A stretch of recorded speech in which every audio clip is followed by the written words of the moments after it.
Well, that doesn't look good.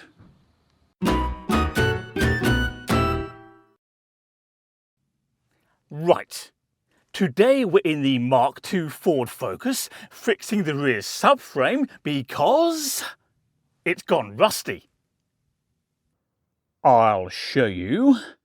So if we look down here under the rear bumper, this is the right rear wheel, and this of course is part of the subframe, and it goes all the way along here to the left side of the car. And as we can see at the moment, the corrosion is relatively light. It's nothing to be too alarmed about, but nonetheless we should fix it now before it becomes serious.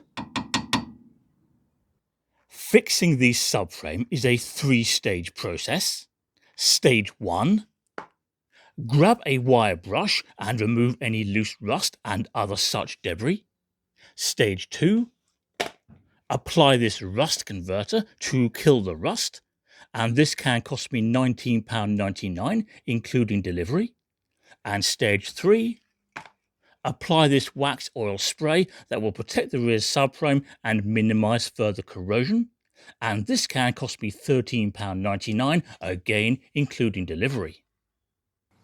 So let's start with the wire brush, and I suppose I should be sensible here and put on a mask, which we have here, because a lungful of rust probably isn't good for my health.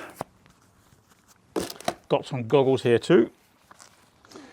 Right, now pleasingly and rather surprisingly, we can actually get to a good chunk of the rear subframe without even jacking up the car, which is mighty handy. There we go. Just want to get rid of any loose bits of rust and any other debris such as mud and whatever else is floating around here underneath the car.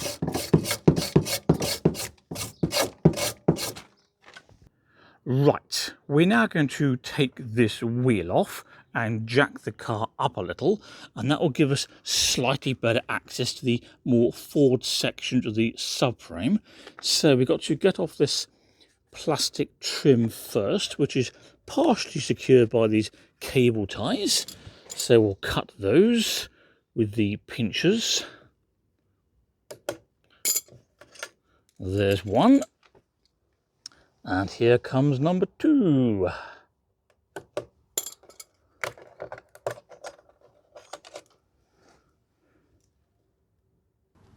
The hubcap should just pull off now, which it has.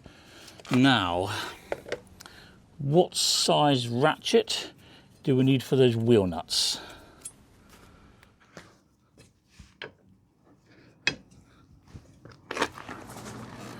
Here we go. Up and away.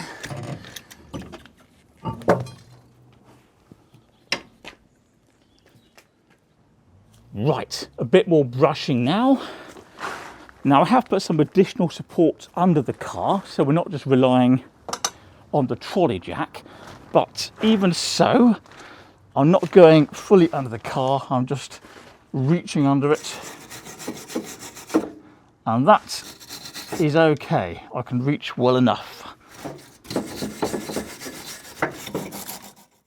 We can now move on to stage 2, the rust converter, and the instructions down there in very small writing say to shake the can well, then to apply 2 or 3 light coats at a distance of 15 to 25 centimeters, and to allow about 15 minutes between coats for them to dry.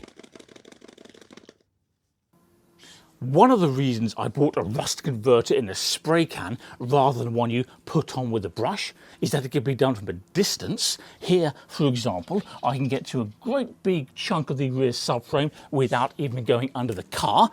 And as far as I'm concerned, the less time I spend under there, the better, just in case something goes wrong with the jack and the car shifts a bit. Right. So let's make a start on this area here.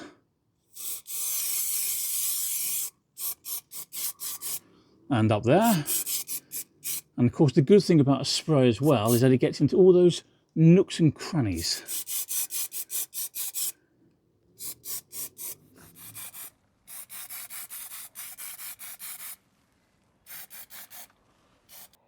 There we go, coat 1 has been applied, so we'll let that dry for the recommended 15 minutes, and while it's doing that, I'm going to have a drink, sit in the Primera, and answer a few YouTube comments.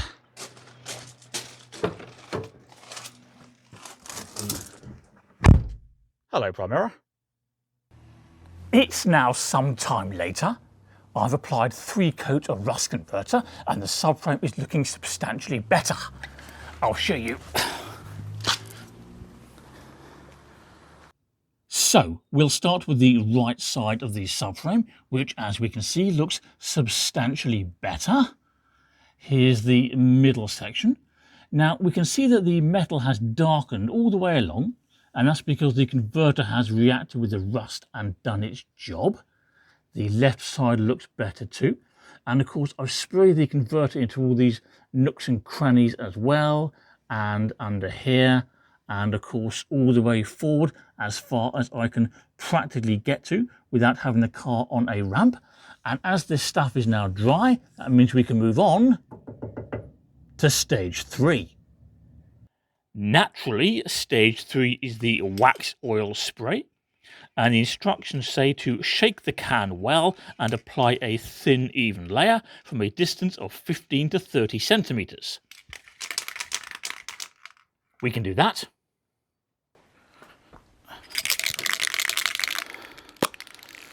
Right. So let's see how well this stuff goes on. Oh yeah, that's quite nice. And as per the instructions, we're aiming for a thin, even layer.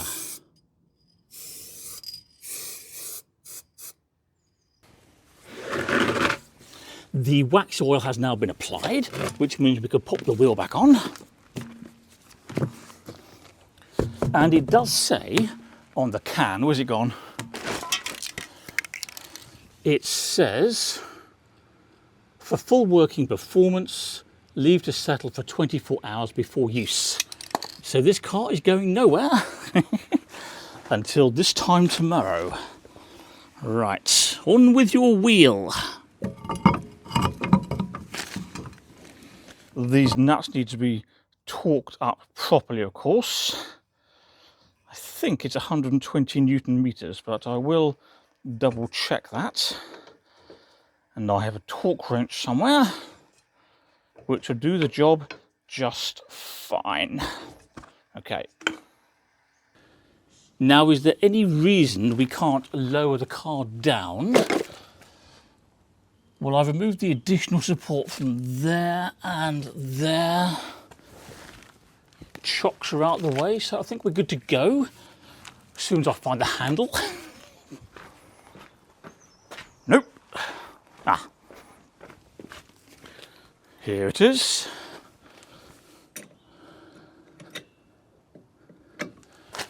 Right, so down nice and gently.